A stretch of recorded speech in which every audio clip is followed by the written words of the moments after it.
We have two of the thinnest phones made by two companies, and they both have two different processors. One is the iPhone Air with the A19 Pro processor, and the other is the Snapdragon 8 Elite on the S25 Edge. Because of these two phones that are super thin with the powerful processors, there is an advantage and disadvantage. The advantage is it's going to do more things. It's going to be as powerful, it's going to handle a lot of tasks and even graphics too. Especially for AI tasks too, it's going to be able to do that as well. But the bad thing is, even though there are like two things about it, is heating and battery, because no matter what you do on these two phones, it's obviously going to generate more heat. The more processing that you do on the phone, the more heat that it's going to generate, and the more heat it generates on your phone, it's going to be a bit uncomfortable to hold, especially when you're gaming or doing some video editing. It doesn't feel as buttery smooth, because obviously when the processor is going to kick off with the graphics and even processing, it's going to make the phone slightly overheat and potentially slow down the device, which is obviously not the sign that you want. And in terms of battery, because these two phones are thin, it is kind of small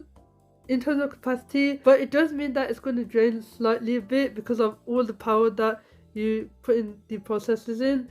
It's going to drain slightly more battery, which is obviously not a good idea. But since then, I think these two processors have been tweaked a bit just so it can be a bit more efficient in terms of heat and power and some other stuff with it too. But I don't think that it's going to be too bad, but I'm sure it can still do most tasks with no issues whatsoever.